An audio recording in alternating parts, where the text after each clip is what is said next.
Republic of Uganda, Mr. Paula Jomo, Director, Regional Service Center Entebbe, Mr. Emmanuel Ngor, Regional Field Technology Service, United Nations Regional Service Center Entebbe, Your Excellencies, Ambassadors, United Nations Member States, our partners from UPDF, the NATO Atlantic Treaty Organization and NATO Communication Information Agency, friends from the media, and my United Nations colleagues, all protocols observed. Good morning, bonjour, habari ya asubuhi. I extend a warm and cordial welcome to the United Nations Entebbe campus and the Regional Service Center Entebbe for the momentous occasion of the commissioning of the virtual instructor-led training center. I would like to express my gratitude for your presence here today. As we embark on this significant initiative, our program today will cover, as you can see on the screen, we will commence with four speeches, which will be displayed on the video wall for the ones who will be joining online. They will join online. We'll start at 10:05, and we'll conclude at 11:05. Following this, we will witness the exchange of the plaque, which will be between the NATO Communication and Information Agency and the United Nations. Subsequently, we'll have the honor of inviting our chief guest to officially inaugurate the virtual instructor-led training room. During this moment, we kindly request all guests to remain seated, as it will be also displayed in the video wall as a live streaming event. Once the chief guest proceeds to the press conference, we will invite all excellencies, ambassadors, and the United Nations member states represented here today, together with the peacekeeping centers, to go to the virtual instructor-led training room to also view the virtual instructor-led training room as well. They will be escorted by Mr. Emmanuel Ngor and our ushers.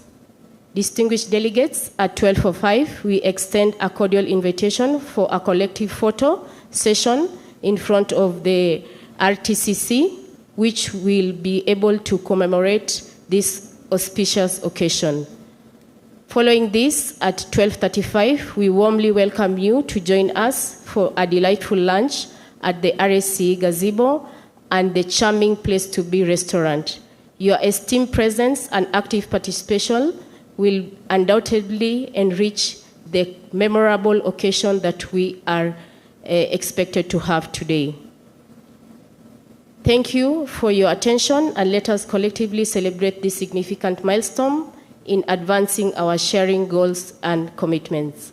Without further ado, I'll now request Mr. Paula Jomo, the Director RSCE, to come and give his opening remarks.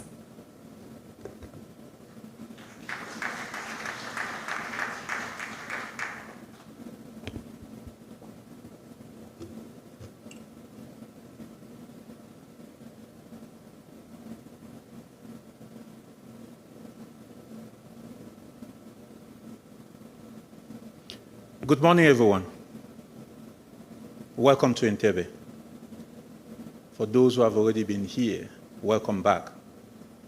And for those who are discovering this fantastic facility today, you are invited to come back again and see us. I'm delighted to have you today here. And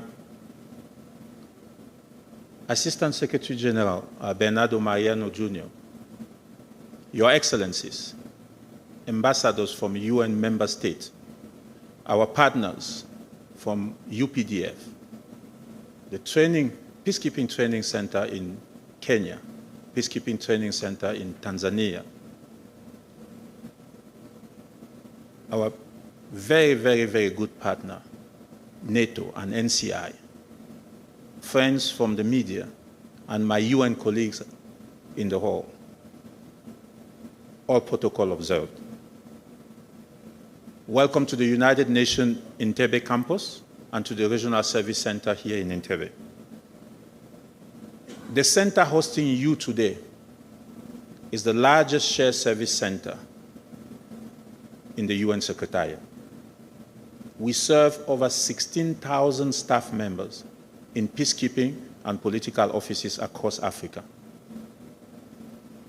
The UN campus in Entebbe has 4 training components: the Regional Training and Conference Center, which is part of the RSCE, the Civilian Pre-Deployment Training Center, which is part of the Integrated Training Services at United Nations Headquarters, the United Nations Mine Action Mobile Training Team, and the UN C4ISR Academy for Peace Operation, UNCAP.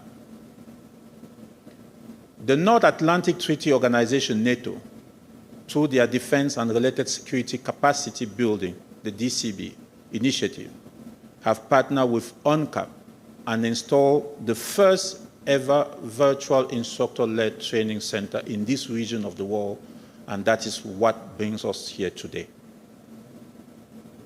The Secretary General, in his Action for Peacekeeping initiative, called on member states to join him in developing a set of mutually agreed principles and commitment to create peacekeeping operations fit for the future. NATO responded to the call from the Secretary General by expressing support in September 2018 with the aim to strengthening the capacity of the UN to mount and sustain peacekeeping operations by enhancing the operational performance, safety, and security of UN peacekeepers. The mandate of UNCAP is to strengthen the capacity of uniform signals and ICT personnel through specialized training on critical technologies, equipment, and systems, as well as on UN procedures and operating environment. The RSCE is developing into a training hub for UN peacekeeping missions in Africa, and the VILD, the Virtual Instructor-Led Training Center, will enhance the capacity of the center and UNCAP to deliver trainings in a more seamless and cost-effective manner. VILD employs online platforms for interactive sessions and enables real-time collaboration among participants. With VILD, we do not have to fly in participants from all over the world, but can have them receive instruction from their duty stations and locations with the feel of being inside the training room. The VILD also offers a solid hybrid training methodology with theoretical materials offered online and practical exercise on the campus. This reduces considerably the cost of training. We will also be able to easily track and measure learner progress and engagement, deliver interactive learning through live presentations, quizzes, polls, and breakout sessions, tailor content, adaptive path, and feedback to individual learner needs, and monitor device status and performance in real time. UNCAP is committed to excellence in preparing peacekeepers for their roles under the UN flag and enhancing their operational readiness and performance on crucial technology in the areas of command, control, communication, computers, intelligence, surveillance, and reconnaissance. UNCAP also plays a crucial role in skilling more women in IT through Women's Outreach Course, a tailored training program specifically designed to address the unique challenges faced by women in peacekeeping missions. The VILD also offers us the opportunity to accommodate more students globally without limitations on attendance, and we can also increase the number of trainings we hold annually to meet the ever-increasing demand for training support. I would like to thank NATO and the NATO Communication and Information Agency for choosing to collaborate with UNCAP and RSCE to deliver this state-of-the-art facility at the RSCE to enrich the training capabilities of the RSCE and the UN Secretariat.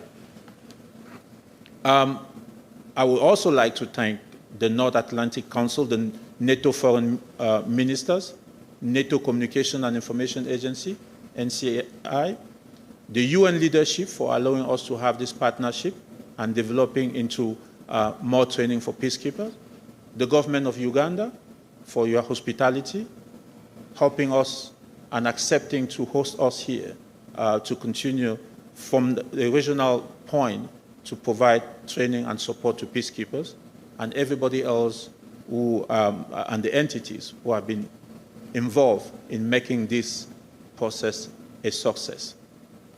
As I conclude, I want to thank you for braving the rain to be here with us today, and let's have a beautiful celebration. Thank you.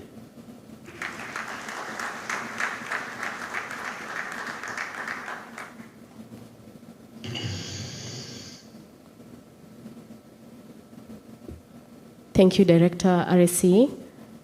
We'll now have a speech from Theodora Adekul, the NATO HQ International Staff Officer, Senior Political Officer, Operations. And she'll do a speech for 10 minutes, and then Ms. Sherry Aka will also come on stage and give her speech. Over to you, Ms. Theodora.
In the global order.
Good morning, ladies and gentlemen, distinguished guests, and esteemed VIPs.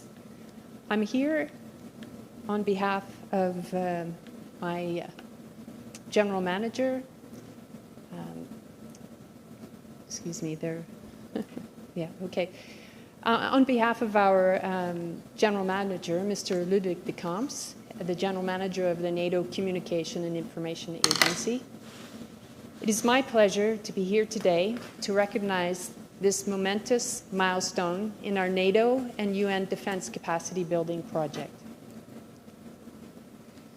This virtual instructor-led training capability and this opening ceremony is of great importance for both the United Nations and NATO, as it illustrates for us what we can achieve together in support of peace operations preparedness, and it perhaps hints of a promise of more success to come in the future. The VILT capability is only one of 4 main deliverables of this DCB project. This project also includes core work packages for course development, training delivery, and trainer preparation, and also consultancy and mentoring support for learning and learning management. These collective efforts aim to enhance the maturity and effectiveness of the UN C4ISR Academy for Peace Operations, also known as UNCAP. Let me take this moment to highlight some of the remarkable achievements you have attained thus far here at the RSCE and at UNCAP. You have successfully navigated our CIS Technical Instructor Train the Trainer course with 7 of your outstanding UNCAP instructors. You have completed a training needs analysis for 4 new UN courses. You have installed a learning management system that will support your training delivery in the future. And you've now launched on that learning management system 2 Spectrum Management e-learning modules, and there's more to come to follow these. You've completed 3 mentoring and consultancy sessions together with us in NATO. We believe we are very privileged to join this celebration with you and to mark this achievement with this inauguration of the VILT capability and the readiness of the UNCAP instructors to deliver live online training. This accomplishment is a testament to the tireless efforts and the dedication of the Regional Support Center here in Entebbe and the UNCAP team. And we at the NATO Communications and Information Agency were able to support through our NCI Academy, through our NATO Digital Workplace Center, and through our partnership with our industry provider, Proximus Enterprise, all of whom worked together tirelessly and seamlessly to recognize your objectives here at the UNCAP.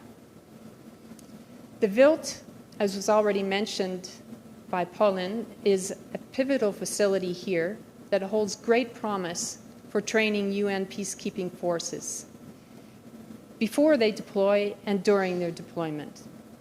It represents a sophistication of training delivery methods, the application of advanced training technology, and access to cutting-edge e-learning course offerings that are hosted on the learning management system that's connected to the VILT. This platform allows for an enhanced two-way communication between instructors and students. It fosters real-time interaction over a distance and enables the sharing of information through video, whiteboard collaboration, polling tools, and through presentations, etc. It will be a key element in the UN strategy for digital transformation of peacekeeping implementation. And it provides UNCAP with more flexibility to achieve their C4SR training for peacekeeping forces. As this moment marks the initial operational capability of our joint NATO-UN project, we recognize that our journey will continue. Yes, we may have some challenges. There may be some additional opportunities on the horizon. We at NCI Agency are fully committed to finalize this work together and to ensure its successful completion in July of 2024. We are confident in and excited by UNCAP's future as a C4ISR and cyber training center. And we are looking forward to see how you will employ this new capability and what you can in turn teach us at NATO. Together, I believe we are shaping a future where our cooperation and our partnership will continue to flourish and benefit all those who seek peace and security in this world. Thank you very much.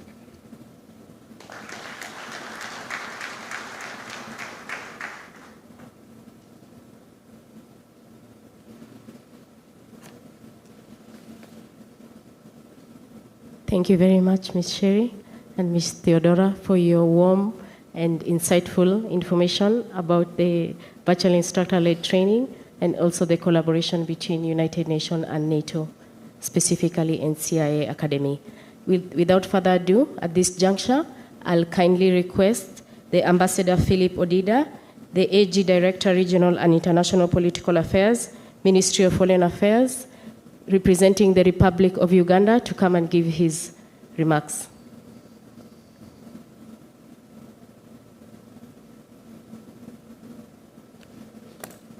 Morning. The Director, Regional Service Center, Entebbe, the Assistant Secretary General, ITO, Excellencies, members of the Diplomatic Corps, representatives of NCI agency, members of the military fraternity gathered here, staff of RSCE in all your various capacities, ladies and gentlemen. I'm happy to represent the Ministry of Foreign Affairs on the occasion of the launch of the Virtual Instructor-Led Training VILT facility at the United Nations Regional Service Center, Entebbe. I send you the best regards and wishes from our senior and top management, as well as the apologies of the Minister of State for Foreign Affairs, Honorable Henry Okello Oryem, who is unable to be with you today as he is abroad on an official assignment. Distinguished guests, as this is my first visit to the UN Regional Service Center in Entebbe, I'm happy to witness firsthand the fact that it has evolved from its initial form as a pilot center for shared services under the Global Field Support Strategy, GFSS, Reform Initiative in 2010, into what it is today, a premium, client-oriented, and fully fledged shared service center that provides, I understand, for the needs of 62% of all United Nations peacekeeping and special political missions worldwide. It is through your efforts and through the efforts of your staff that the RSCE is becoming a veritable center of excellence. Today's opening launch of the virtual instructor-led training presents yet another milestone for the RSCE that will further enhance your capacities as a training hub for UN peacekeeping missions in Africa. The C4ISR Academy for Peace Operations, UNCAP, collaborative initiative with the NATO will go a long way in enhancing of training of uniformed personnel in African peacekeeping, as it will no doubt unlock the possibility of scalable training opportunities for many, many more, using technologies that transcend geographical barriers. In today's world, which stands poised to engage in a technological leap through advances in ICTs, it remains imperative that African peacekeepers, at least, should receive innovative training in relevant areas that can prepare them for the complexities of modern conflict situations. I heard earlier on from the director the call from the Secretary General about collaborative efforts. So allow me, therefore, to recognize that NATO and thank NATO for its commitment to providing much-needed capacity building through various partnership programs such as this. Your presence here today through the NATO Communications and Information Agency testifies to that commitment. The commitment should remain a long-term one that focuses not only on immediate training needs of the region's peacekeepers, but also works towards overall sustainability of the initiative, and by building and enlarging internal capacities, by promoting self-sufficiency, and by aligning with the broader UN strategies for digital transformation in peacekeeping. Distinguished guests, on its part, the government of Uganda remains happy to have partnered with the RSCE to ensure that it has the necessary security, the necessary premises, the necessary infrastructure, and support to provide a talent pool that contributes to the workforce of the United Nations. As I conclude, I therefore wish to reiterate Uganda's steadfast commitment to continue supporting the United Nations and African peacekeeping operations where they occur. I equally convey to you the government of Uganda's honor to host and support this important and growing regional service center in Entebbe. I thank you.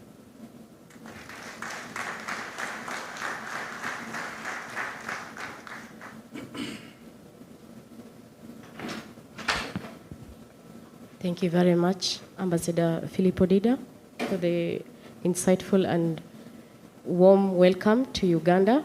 I believe our guests are feeling welcome to this warm and rainy Uganda, but the sun will come out very soon. By 12, I'm sure the sun will be up. Don't worry. Without further ado, I'd like to request without further ado, I'd like to kindly request Mr. Bernardo Moreno Jr., our Assistant Secretary General, Chief Information Technology Officer, who has flown all the way from New York through Nairobi to give his opening remarks.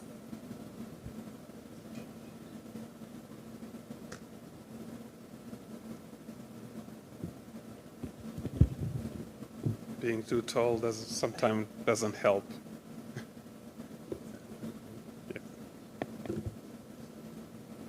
Excellencies, ambassadors,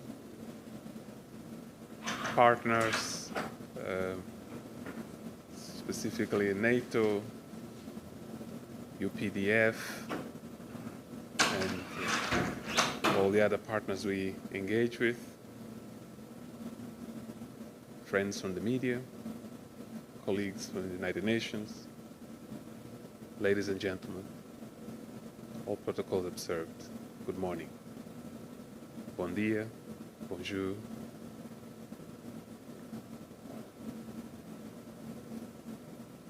In a world of ever evolving, and in a world where conflicts are increasingly complex, dynamic,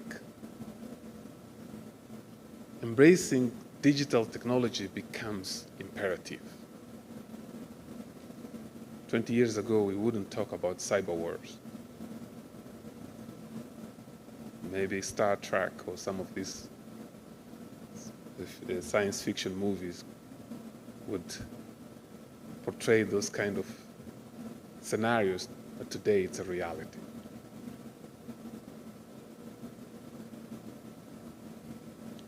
Therefore, embracing digital technology becomes imperative. In our commitment to innovation, the United Nations recognizes that the potential of technology to empower peacekeeping missions is key to enhance the effectiveness of those peacekeeping missions. And it is important to note that digital transformation is not solo endeavor, but a journey of collaboration and partnership. It requires strategic partnership. It requires collaboration even in a world where trust is at deficit. And here at UN, we are committed to engage with all stakeholders to achieve that success in protecting civilian lives, protecting and preserving peace, and really help the world, the humanity, achieve the Sustainable Development Goals as we move forward. So the strategic partnership with member states and international organizations, or even the private sector, brings together a wealth of knowledge and resources. And I mention private sector because nowadays you hear about generative artificial intelligence. The world is, and the technology world, and the digital ecosystem is transforming at a very fast pace. Therefore, collaborations such as this one that facilitate exchanges of ideas, technology, creates these synergies to affect our collaborative goals to ensure that we deliver the best to the commitments that we have for peace and security is crucial.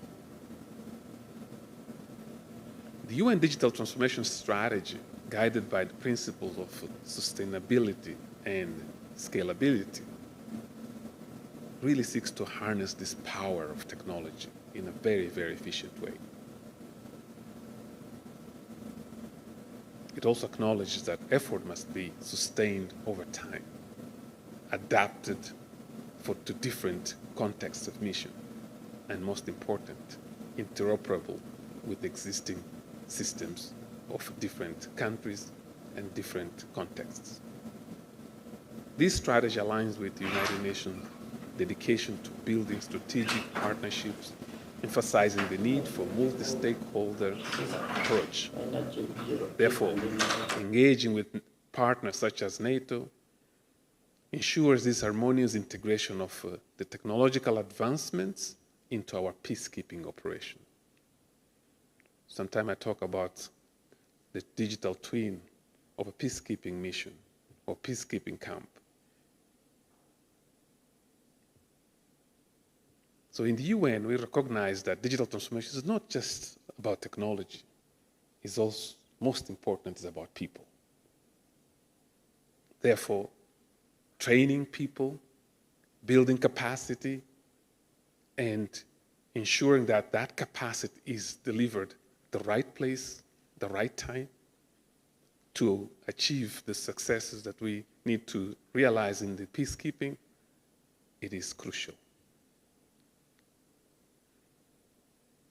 The UN is committed to providing the peacekeeping workforce with those digital skills to ensure that they carry out their work in a very effective way.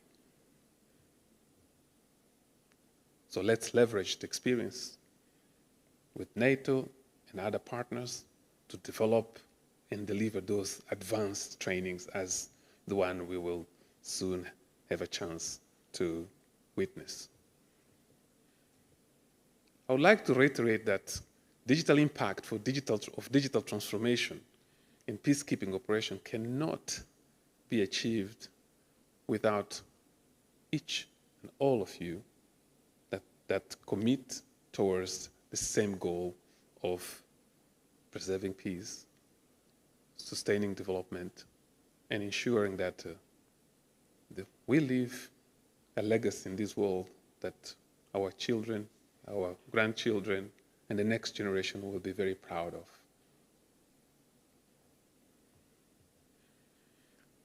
By consolidating information and deploying advanced analytical tools, we gain deeper understanding of the ever-changing conflict landscape. And this knowledge empowers missions to respond swiftly and contributing to safety and security of our peacekeepers, but also safety and security of the communities that we all serve. In conclusion, the digital transformation of peacekeeping is a journey, a collaborative journey, a transformative journey that we all embarked to ensure that, as it is guided by the UN principles and vision, we achieve this strategic partnership to harness the potential of digital technology for good. Together, with our partners, we are building a future where innovation and technology are pivotal in advancing our shared goals for peace and security.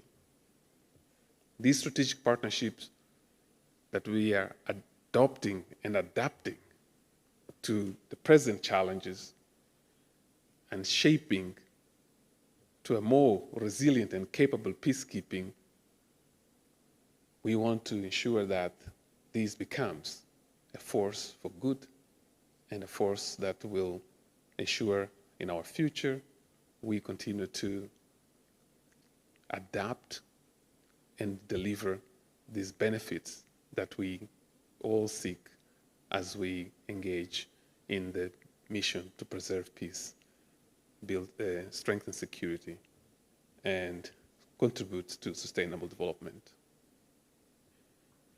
Being from Mozambique, and being in Africa, and after 20 years, after 20 years coming to Uganda, because the last time I was here was 20 years ago. It just fills me with joy to see how Uganda has changed. Entebbe used to be a small village 20 years ago, and I wanted to congratulate the people of Uganda, the government of Uganda, but also to appreciate the work of my colleagues here in the Regional Service Center for what they are doing to support peacekeeping, but also to create the capacity as we start to think about the next generation of peacekeeping that has the tools, the capabilities, and the ability to deliver in the physical ecosystem, but also to leverage for digital ecosystems to create capacity, but also respond to threats that are in that space.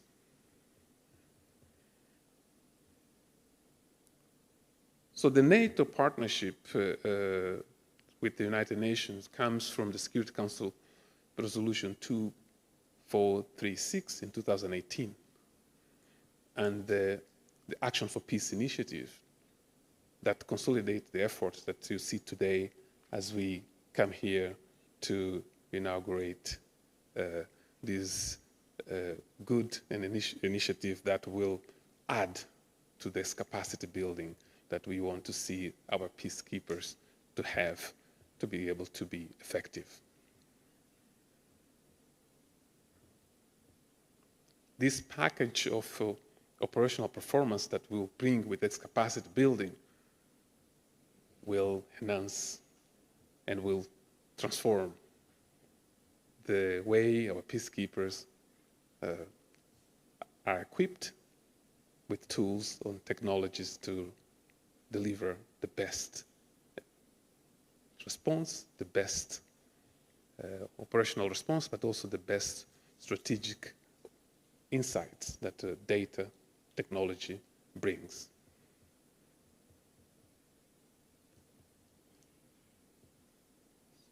So I want to conclude that, I want first of all to thank the NATO and the Defense and Capacity Building Trust Fund that is funding this initiative to provide information to tailor NATO training materials to UN peacekeeping operations, and the C4ISR technology orientation courses, which will be conducted in French and English, and will continue to evolve in the future to bring other languages. All that to achieve this mutual benefit of capacity and sustainability. This project develops a two-way partnership between NATO and UN as both parties continue to benefit from sharing experiences, information, and bring that capacity. The project is designed to develop this self-sustainable training program, including the UN-tailored training materials, to use this instructor-trained model and the distance learning facilities based here in UNCAP to really deliver that capacity building as we move forward. In closing, I want to once again appreciate all our stakeholders who have actively participated and contributed to the collaborative journey of digital transformation of peacekeeping operations. The commitment, the dedication demonstrated by NATO, the colleagues in the United Nations, and the partners as well as public and private sectors underscore this vision of leveraging technology to advance global peace and security. It is essential to recognize those partnerships for mutual benefit, for sustainability, the exchange of experience, lessons learned between NATO and UN and the peacekeeping operations to contribute to this continuous improvement of standards and procedures at a global scale. So I want to thank once again for the partnership, thank to all of you for taking time out of your day to be here, and thank the colleagues that are behind the scene that make this a success. So thank you very much.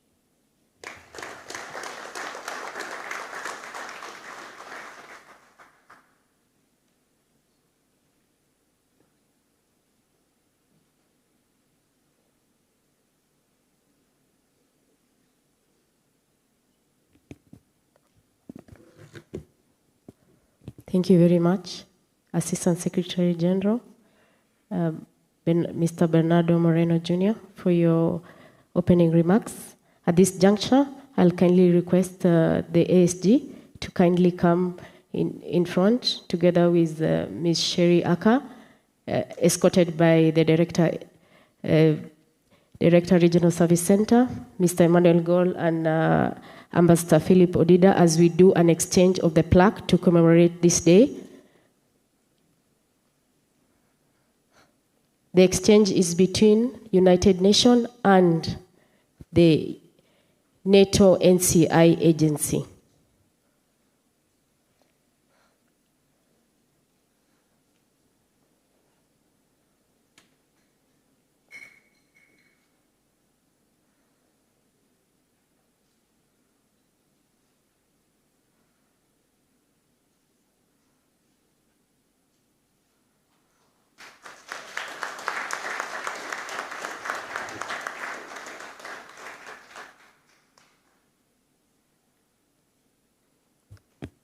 We'll request a group photo, maybe without the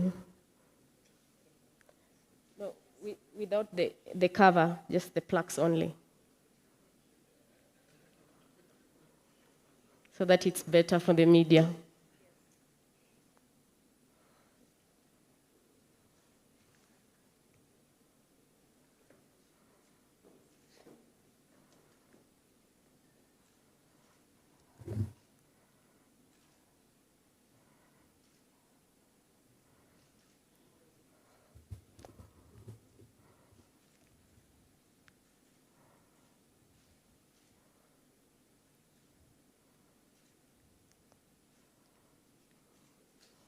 Thank you very much.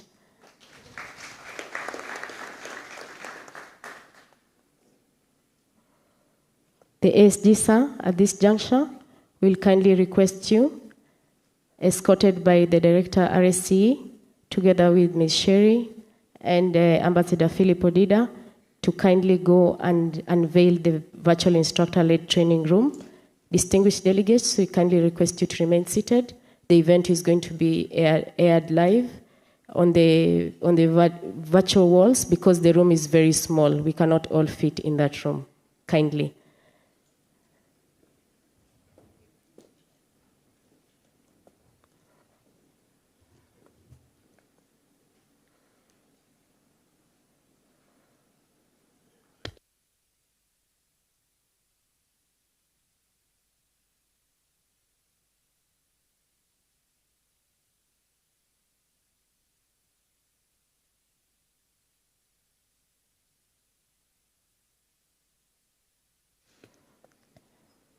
If we can kindly have the live feeds on the screen.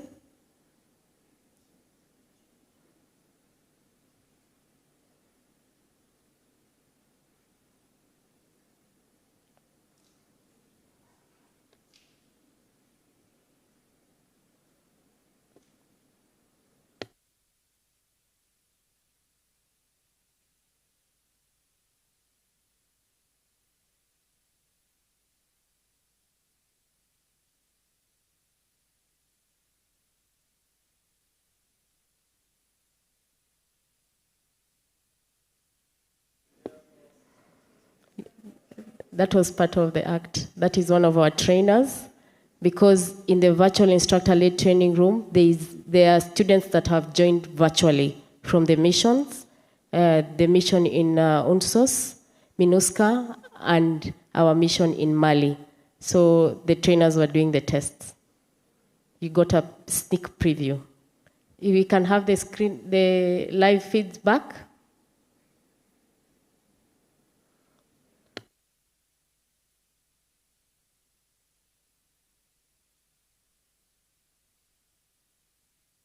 Where emanates from the Secretary General's data strategy for peacekeeping and security. Then under there we have the A4P. Under A4P we have the safety and security for peacekeepers, protection of civilians, the strategy for digital transformation of peacekeepers, and then under digital transformation is where the work stream is. An enhanced capability. We want to provide a platform that will give you the option to make sure that you can plan your activities, you can analyze the available data, and make real-time decision making.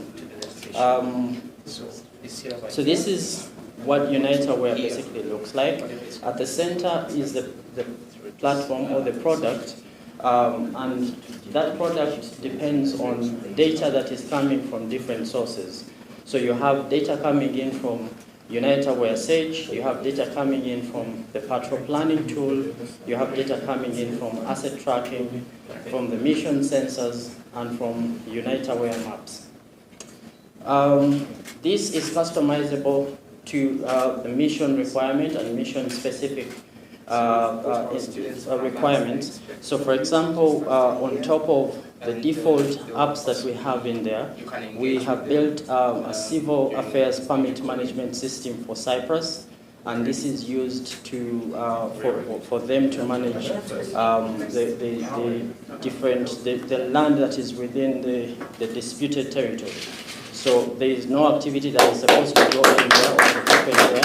So anything that happens is supposed to be controlled by the United Nations. So they use this system to control that and to plan, to make sure that any activity that takes place in that protected territory is managed well to avoid conflict.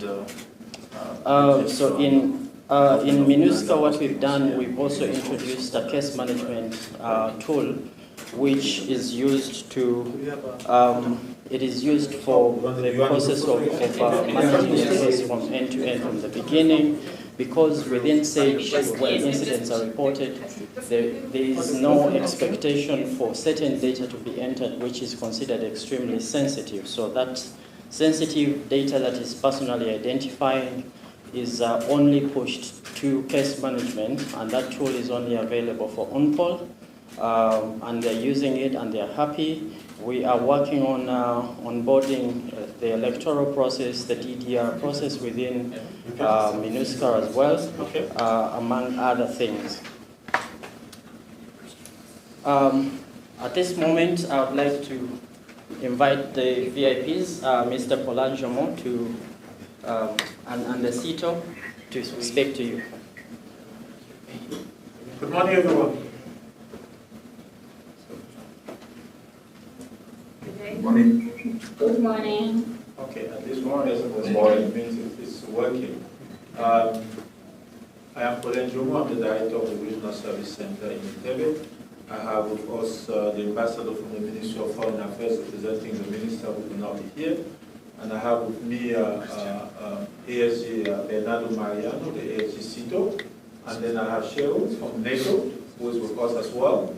And we are actually unveiling and inaugurating this fantastic training room that you are already experiencing.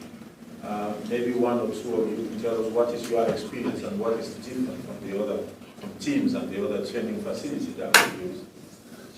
Igor, do you want to say something?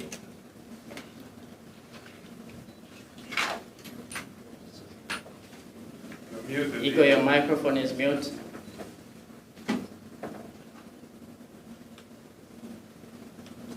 Maybe Ronek can speak.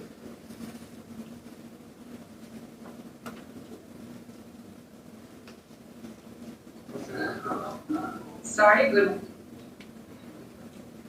Hello, can you hear me? Good morning. Yes, we can hear you. We can hear you loud and clear. Okay.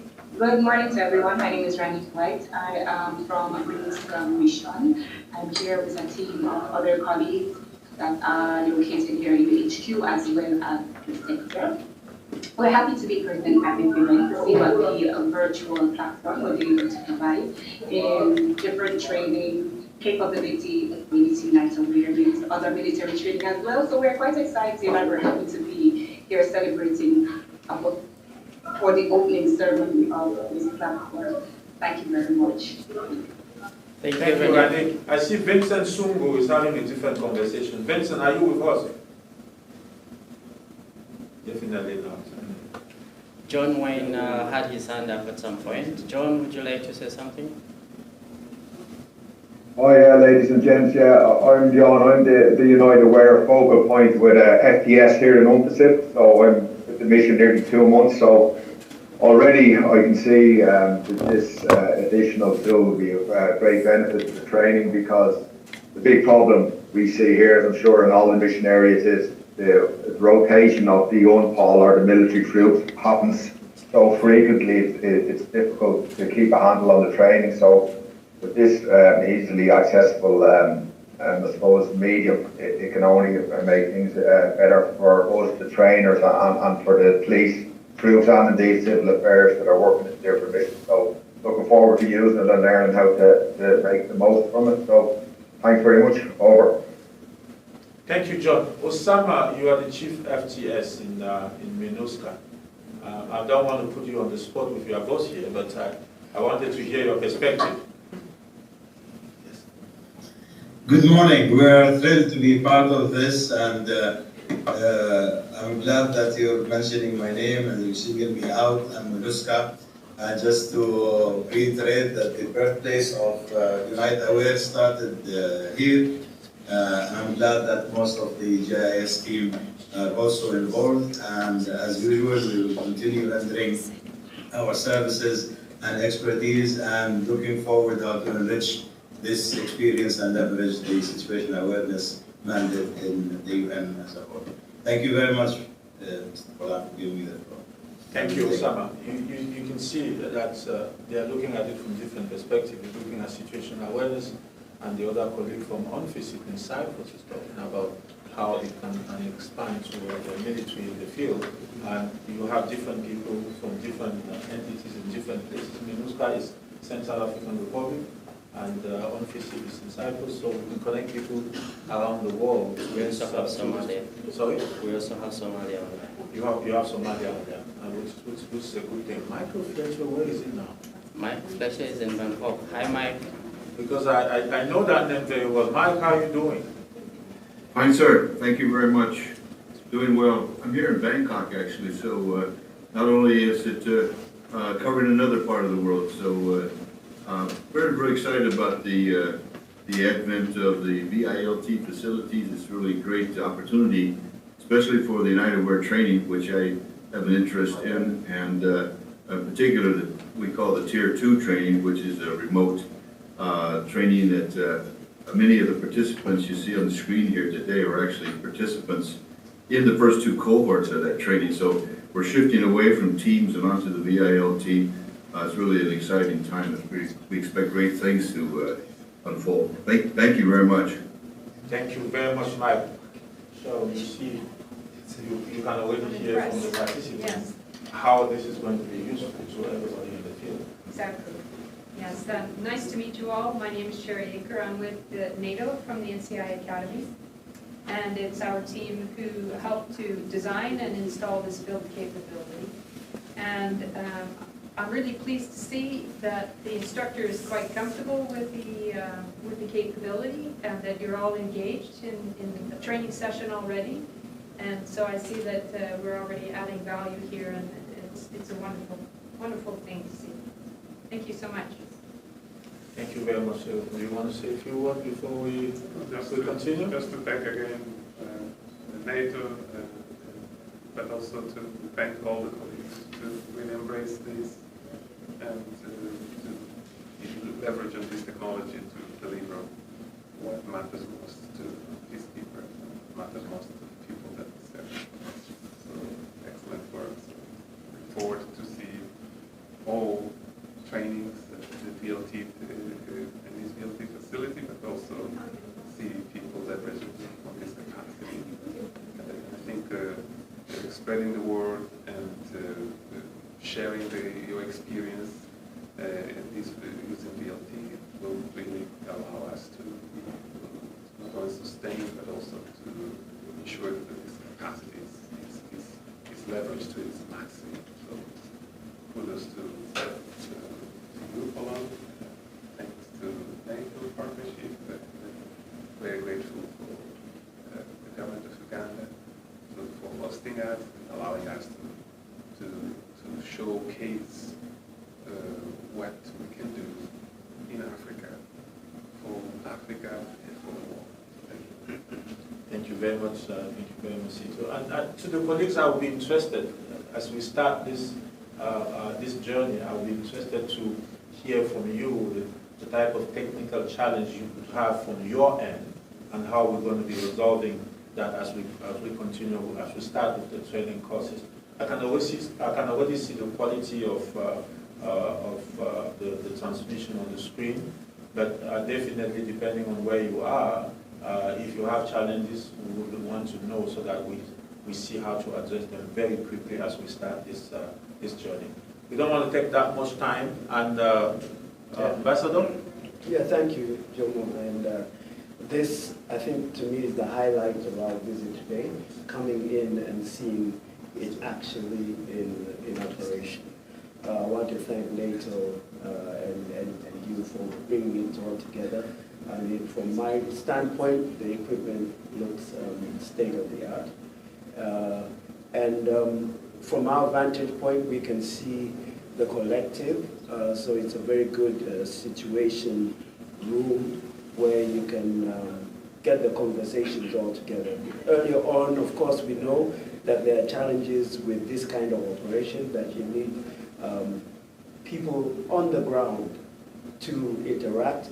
But here, it's possible to exchange ideas, to perhaps tighten up on concepts, and be able to get the overview of what is what's before you. Specifically for participants from the African continent, it's a brilliant opportunity to take advantage of technology to bridge distance and time. I know Michael Fletcher, who spoke earlier on, is somewhere, another extreme part of the world, and there are so many who are able to come together in one. So I think it's a really good opportunity, and I'm grateful to be here during this launch, and I hope it's going to be able to achieve a lot more. Uganda is glad that you're able to do this and demonstrate it here at Entebbe. Thanks. Thank you very much, Ambassador. We have the capacity to have 36 people at the same time. Right. We can expand it beyond 36, but then the experience is going to be a little bit different, because then with 36 or less, the instructor can actually see what you're doing from your end, and it makes it easy. It brings the feel of a classroom, actually. So we will actually always limit it to the number that will make it interactive and very interesting for not only for the instructor but also for the student. Christian, you want to say a word? No, thank you for honoring us with your presence. We're very glad on behalf of the students. We're excited on behalf of the instructors and other trainers. We're very excited. The technology is amazing. Thank you very much, NATO. Thank you, Sir Sito, and thank you, Chief Director. Thank you very much. Thanks to everyone. Thank you. We'll let you continue your course. Bye-bye. Thank you. We'll kindly request Your Excellencies, the ambassadors, representing the embassies here in Uganda, to kindly follow Mr. Emmanuel Gore. You will go to the virtual instructor-led training room, and please feel free to interact with the students who are joining online. They will not be speaking, they will probably just be walking around. But please keep your cameras on. Alvin, I don't see your face. Renard, please keep your camera on.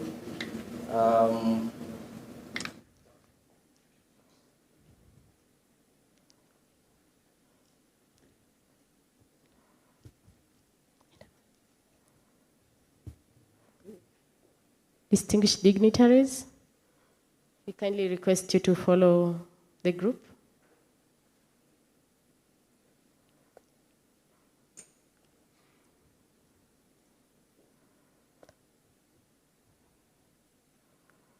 It will still be aired online, and make sure you look good when you're moving around. All of you will appear in the YouTube channel for RSCE.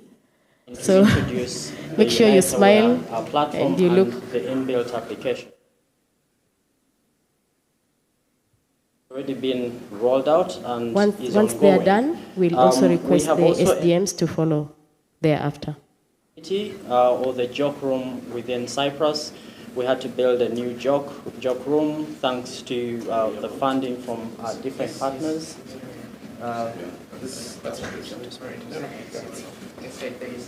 Yeah, so this is basically what we're doing with UniteAware. And what are some of the capabilities that we have within UniteAware? So I can use the different tools with UniteAware, for example, to analyze any security situation within a given area. What you're seeing on my screen right now is I am focusing on an area in Ndenga village in Kagabandoro and in Central African Republic. I am looking at the area where the MPC rebel group is operating. You are seeing a few things on my screen, a little dots and the little symbols. The dots represent the minerals, the natural resources within the region. The other symbols, for example, the red or orange, those are rebel group presences within a particular area or whatever is happening in that area. So with this tool, I can run an analysis based on the available data and make decision making easy. Within the tool as well, we can plan case vacs and med vacs for different within different areas. The different areas. So, for example, I am looking at the areas of Kagabandoro, Bambari, and Sibut, and this line over here shows me the distance between Sibut and Kagabandoro, not in nautical miles. I can have that in kilometers if I am doing a road evacuation. Then over here on the right-hand side, I can actually have it, I'm looking at the distance between Kakabandoro and Bambari, still in nautical miles. So this tool allows you to play with it and get quite a bit of information based on the available resources that you have. So if you want to do an evacuation, medical or case vac in case it is extreme, these are some of the tools that you can use. With this, I have an overall understanding of the mission operating picture. Again, I see the medical treatment facilities that are within MINUSCA. I see the rebel groups operating areas. I see the location of the rebel groups themselves and the natural resources and so on and so forth. So this layer strictly shows me the medical facilities, again in case of an emergency and I would like to evacuate anybody to any place, I can plan. And within UNITA, with the medical treatment facilities, what we have done is we have mapped all the capabilities. So before I move somebody from one point to another, I can actually call ahead and find out if there's a surgeon, for example, on board, if I need one, if there's an operating room, or if they have oxygen, whatever it is that I need. So all those capabilities are already within the system. So somebody can quickly make a decision to know that I need to move from here to there at the quickest and earliest opportunity to save life and to avoid any issues. Daniel Jerry might have some questions about the facility. Sure. It's an interactive session, so please go ahead. Yes, sir. I'm very much interested to know the interface of this system here and what is happening in the field, because I see the real-time analysis situation. So what is the interface? Do you the update is done in the mission or you do it here? So UNITA is a tool that is, for example, what you're looking at is a situation in Central African Republic. We deployed the system in MINUSCA. Everything is managed there. We don't manage their data. They input the data in the system. They manage the maps. We have some GIS colleagues over here. And Osama, the chief FTS as well, these are the guys that are actually managing the system within MINUSCA. So everything is done by the mission. We are just giving them a platform, and they use the platform however they want. So we also train them to do the analysis, to use the tools basically. Yeah. But it's independent of the veiled system. So the veiled system is a classroom. So, can you interact with anyone online? Can you show us? Yes, I can interact with anybody online. C4Sami is one of the police officers from based in Somalia. C4Sami, could you unmute your microphone and say hello to? You just disconnected. Osama, can you turn your camera on and mute your mic and say hello to our guests? Osama is the chief FTS in MINUSCA. Thank you very much. It's unfortunate that we have heavy clouds in Bangui, and our connectivity goes through a high latency satellite, but still we can manage to have this heavy bandwidth application, the VIOT. As for the platform that we use and the content, the situational awareness for CAR, it has it's a prime example on data decision and visual decision driven to managers. It helped a lot. It's a favorite tool for the force and the police collectively, and the multi-layers that we service includes not only the locations, but also includes beyond, like the hospital mapping, the other particulars that are requested for in case of emergency or medical evacuation. So you pull the layer that relates to you to help the leadership to decide and to take action towards the hotspots or the critical crisis. Again, with the incident management, we have the self-pattern analysis that also helps the decision maker to read, synthesize, and superimpose over the GIS maps that you can see on situational awareness.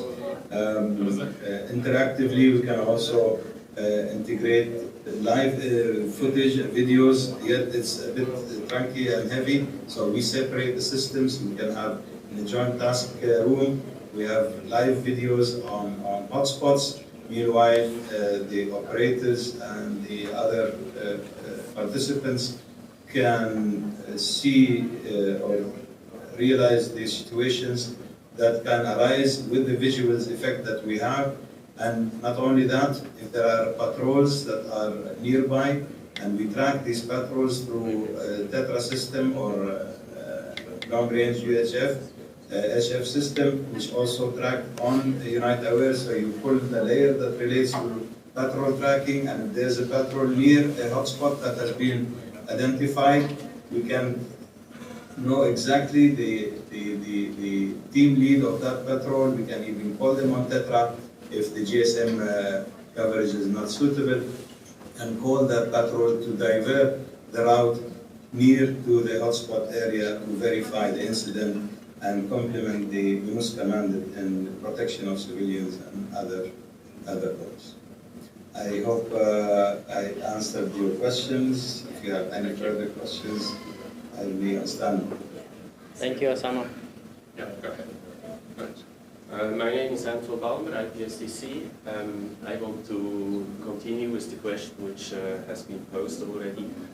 I understand the beauty of this platform. I would be very much interested.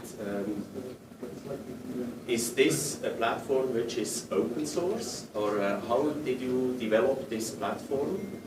Number one. Number two, is it mostly the training on this platform, or what else are you also training in terms of courses, different programs, different objectives? What are you also training? And then thirdly, what I'm also interested, what is required to use this platform specifically in terms of technical hardware and all this kind of support from instructors? How many people are required to manage this kind of training? Thank you, sir. So by platform, I assume you mean the VILD platform? Yes. Okay. So the VILD platform was built by, so there's two things. There's the hardware and there's the software. Yes. The software was built by a company called BACO. It's a company that was contracted by NATO, our partners in this, to actually build the application. The hardware was provided by another company, still through the NATO partnership, but most of the hardware is hardware that you can get off the market. It's very good hardware, but what does it require for you to do this? So for example, with this setup, I can host a class of 36, 36 with video. So this is supposed to have video. So there are 6 screens. Each screen is hosting 6 seats. We call them seats because we try to emulate or copy the classroom setting. And if I have more than 36, I have an option to configure the same system, use one of the screen as an offset where I am only receiving video from, rather audio from the students. So they will not have video. So on that particular screen, you can have up to 42 extra on top of what you're getting in here. So there's different configurations that you can have, but in order for us to mimic a classroom and have the whole session interactive, we prefer the 36 setup. If you had an option, you can increase with the number of screens into the room, for you to expand the seats with video, but without that, this is a configuration that we have. We intend to use it for other trainings as well. UniteAware is just one of those trainings that for now has been developed to be, Tier 2 has been developed to be delivered remotely. But there are other trainings that are also in development as we speak that will be delivered using the system. I hope I've answered your question. The other thing, the instructor even doesn't need to be That's an instructor. You bring in the instructor remotely. Yeah. So if you have an expert, say, in Turkey, on the screen to teach the class, the instructor will come in. Yes, so they will be on that screen. The screen with a camera. So that will be for the remote instructor. So how many people are then managing the technical? So depending on the type of training that you have either 2 people or 1 person. So you have the producer, he manages sometimes the slides. So if I'm, for example, speaking and I'm not worrying about what the students are seeing, he will push the content to the students, but I can also do it from here if I really have to. Any more questions?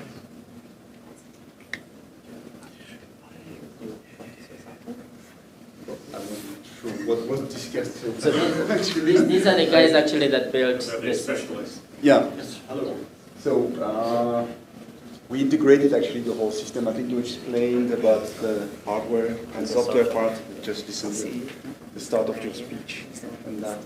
And as a company, we were contracted by NATO to integrate the whole system. So we provided all of the hardware, made the designs, and install all of this solution.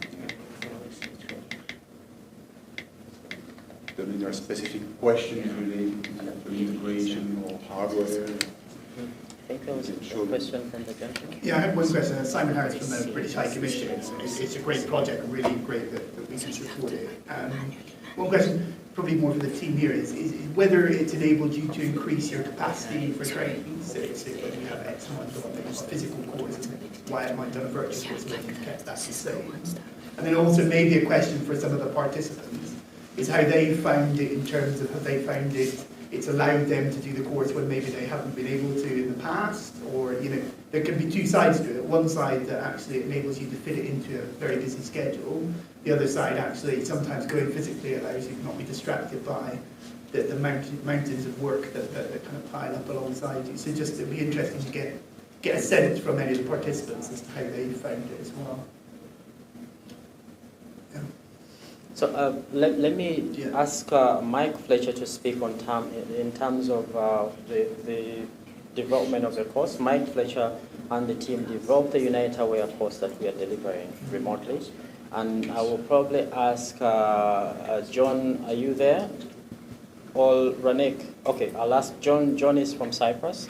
He will speak on behalf of the guys in Cyprus to give their perspective, and Ranek from Central Africa to give their perspective. So you have different. But over to you, Mike. Thank you, Christian. Thank you for the question. It's a good question. You're asking about the improvements we're going to see with VILT over what we've been using here before, which is the Teams, Microsoft Teams system. Frankly, we're at a cusp, we're at a transition right now, where the VILT is a new system to us, so we're beginning to integrate the training you see here today, which is basically an instance of what can be done with the VILT facilities, UniteAware specifically. And we've been involved in the development of the training materials for UniteAware. And we have, I would like to just pause for a second, if I can, to interject something that I was thinking of during the previous question, and that is that what you see today in the UniteAware demonstration is the fact that we're using a training environment. This is not the production environment of the 3 different applications that are normally used in the mission. And Osama Metallica talked about that. Mainly we have the Patrol Plans application, the UniteAware Maps application, and UniteAware Sage. The Sage is basically a data input into the system, capturing events and incidents of consequence for the mission, maps that as in its namesake, presents that information in a geographical format. Patrol plans enables uniformed personnel to make plans to move personnel throughout the mission and track those people. So we're just one particular instance of training. And we are just moving off the Teams platform and onto this. We have yet, in fact, the cohort you just finished this week, as a matter of fact, some of those individuals in the room here today used the team format for their training. We have not yet had run a full cohort using the VILT system, but we see great advantages in doing that, shifting away from teams. So we expect, for one thing, to more specific answer to your question, 36 people is quite a step up from what we had before in terms of numbers of students. Previously we had, let's say, 8 to 12 students in a cohort. This sort of dramatically upgrades the number of students who can pass through the training. So that's a big upgrade right there.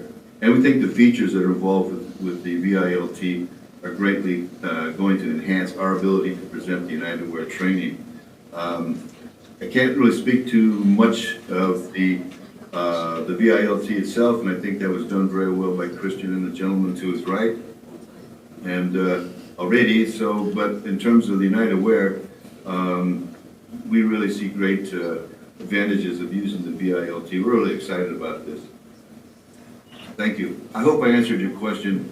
Thank you. All that, thank you. Yes, sir. John, briefly. Hi, gents, ladies and gents. Yeah, just following on from what Michael said, purely from a mission level and like holistically within the mission. The biggest problem we have with getting the United Wear training out is the fact that we have multiple contingents, both military and police, who rotate at different times. So again, this platform looks amazing. So I suppose at its very basic level, the ability to train more people more frequently is excellent, and it's what we need. And as Michael rightly points out, to be able to train 36 people in one go versus 12, I mean, it's a game changer immediately. And it also, you know, obviously depending on the capacity of the guys there in Tebe, we have, you know, almost military battalions and different groups of UNPOL rotating in there nearly every month or two. So as you can imagine, you can train more people more quickly. It's a win-win. So that's for me and from UNCAP from the FDS side. So yeah, it's an excellent effort. Over. Thank you, John. Renee or Osama, I don't know who would like to speak.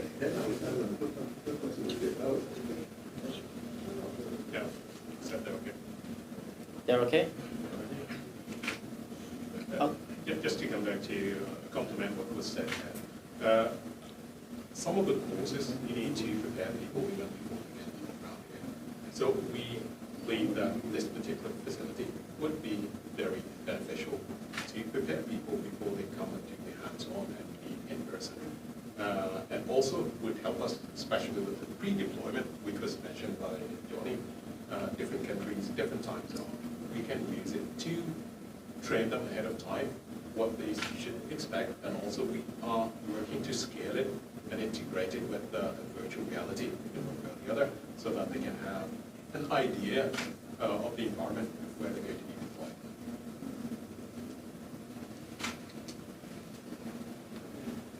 Yes? Yeah, once again, it's beauty. It's amazing. Now, for the member states to utilize the facility, what is it required in terms of secure and hardware? For instance, maybe one of the central blocks. Okay, the system here is available on secure public internet. So say, for example, you want to use it, and you have, say, Instructor, you can call Instructor from the other place, involve you, and you have it all up here. So it can be invoked by any entity and use it whenever they need.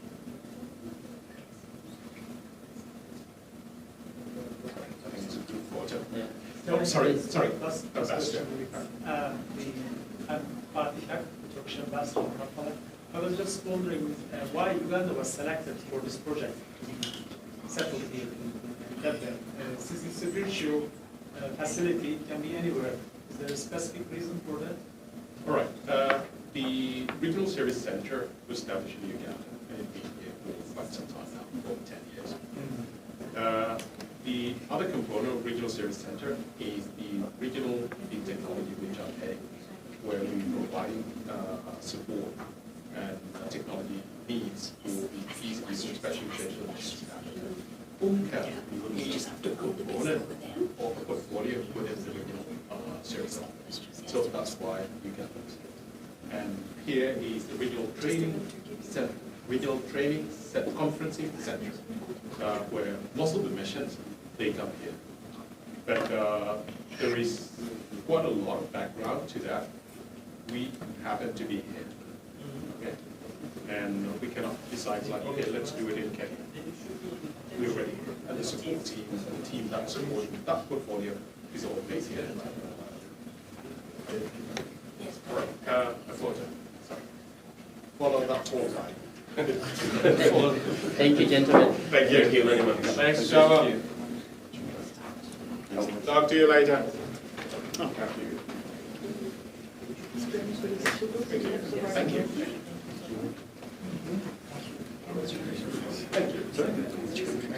We are from Belgium.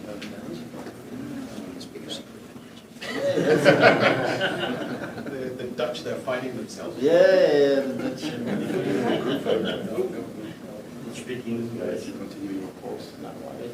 Thank you all for attending the course. I will be personally visiting Mike Fletcher with his certificate. So thank you, Mike.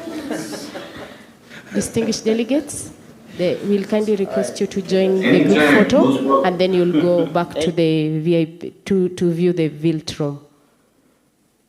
Just follow the blue carpet, and we'll take the group photo outside RTCC.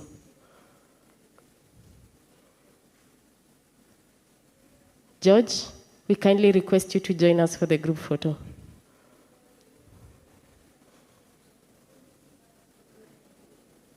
Irene as well, together with Grace.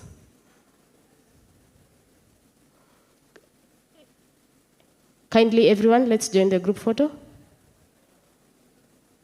Dan, let's join the group photo. Our engineer, Duncan, kindly, let's go and join the group photo.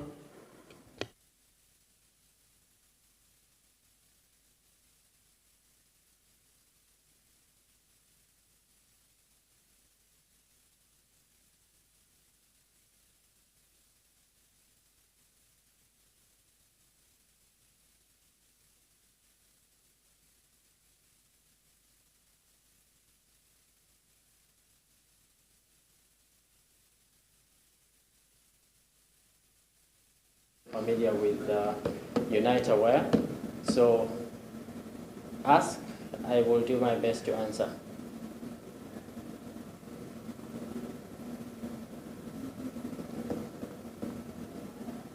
Yes, Mike. Thanks, Christian. I guess the question that comes to my mind is sort of looking forward into the next cohort with Tier 2.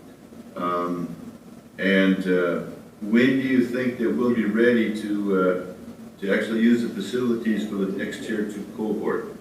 Is that something you think we can put together for January, or is that a February, a closer date for that? I think we'll So apologies to colleagues for such a specific question, but curious. I think we'll be ready for the January cohort because the system as is already available. I don't think there's any trainings that are planned at the moment, so January should be good. Okay. Yeah, we're really excited to see exactly how, I was discussing this with Guillaume last night, how exactly the features of the VILT, we're familiar with what we did with teams and how that worked with the different groups of cohorts, and how we utilize teams and the switching back and forth with screens and that type of thing. a view of the actual scenarios and a view of the actual applications. So we're very keen to see how we're going to adopt that into the VILT system. I think it's going to be great, and I'm just curious of how the actual nuts and bolts of that is going to look like and how it's going to work. So maybe we need to do a dry run on that, before we launch with the next cohort.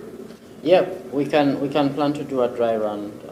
We'll need to work with UNCAP here, who are the custodians of the system. With that in mind, though, there's a cost involved, but the cost. So, so every time we host a session, so for example, this session, it's charged 1 credit per hour per seat.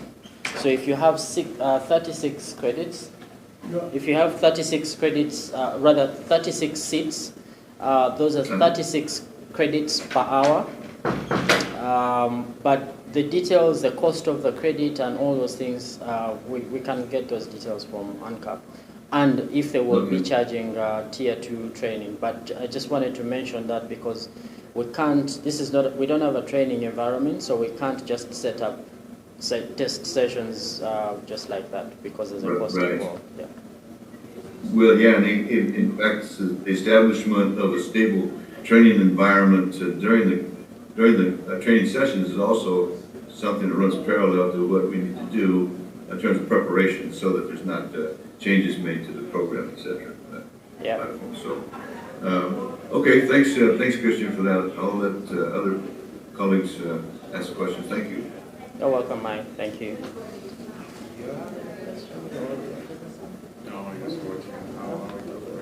Okay. Any questions from the rest of the folks? Very good. Hi, David.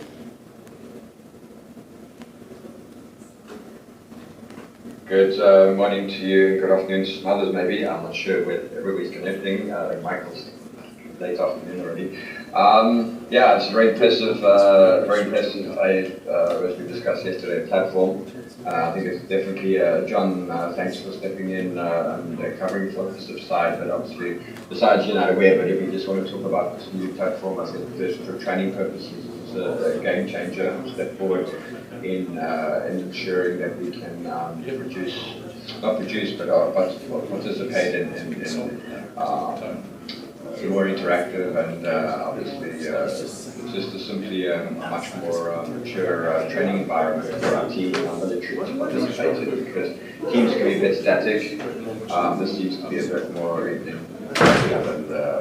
it's still leveraging similar technologies, but ultimately it's just a top 10 step up in sort of creating an interactive environment where it's engaging into a screen or other than trainers visual, they can click around and then they have more tools at their disposal to create a more richer training environment. So I think kudos to the team down there and to putting in our way, because we even had the CRA came to see us and we did the debrief and the jock and we had all the video all running. And these types of things, and he sees how we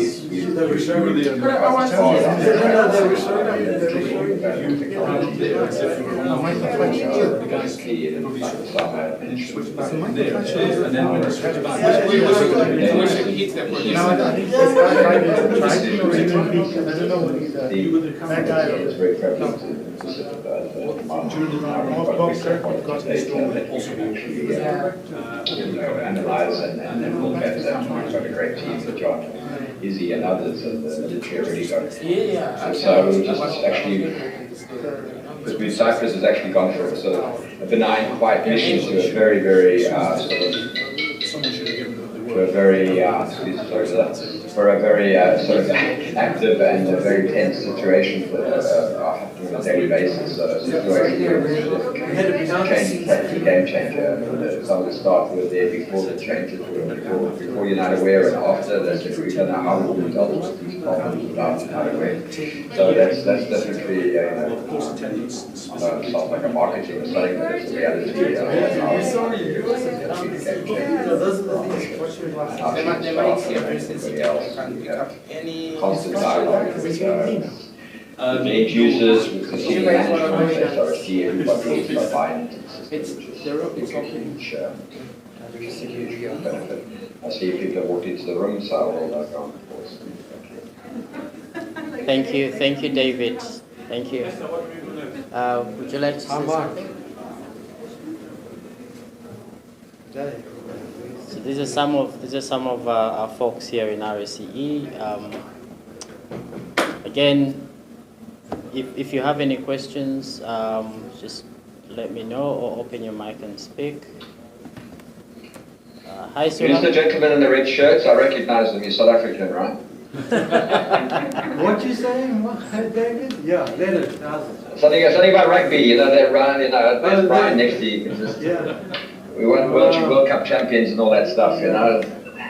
They kept us up a few nights of the week, that lot. Yeah. No, for sure. Anyway, it's great to see. No, it just shows it's great to see the interactivity of the fact that we can see not only remote participants but have these camera angles and stuff. It's a great step up for creating a good sense of being part of a training group session instead of a static two-dimensional screen. Anyway, I'll keep quiet now and let you guys know what you guys want to discuss. I can see Suha's there. Hi, Suha. How are you doing? Hi everyone. And Michael. Hi, Michael. A few of the folks that we... Hello everyone. Hello. Who else is there? What do you control from? So no, it's amazing. We've got this like spectrum of you guys. And if you can see, you go and come there. And then we down here on the floor somewhere, we see ourselves. I will be coming in here and testing the screens with my Nintendo Switch, make sure that the games look good, you know. Brian, you can always watch reruns of the Rugby World Cup. Yeah. Did you play Scotland in the final? I can't remember. Was it Scotland? Yeah. We need to keep the kids away from Brian. Yeah, exactly. He's talking about turning this into an interrogation room after. So. Please note out that I'm engaging all the persons. All very good. Okay. Nice to see everybody. See you. Bye. Congratulations. When I designed that one. All right, folks. I guess this is it. We can call it a day. Thank you for connecting. Thank you for sticking in until this time. If you have any questions, you can reach out to us. We'll try and answer as much as we can. We're also trying to learn the system. It's a whole different thing, but yeah, we'll be happy to share whatever we can with you. Otherwise, have a good afternoon. I think it's afternoon for everyone now, except Bangi. Bangi is still morning. So we'll see. Cyprus is 20 to 10, 20 to 11. Okay, good morning and good afternoon, Mike. Thank you. Thank you. Well done, sir. Thank you. Have a good one. Thank you for joining us today. No.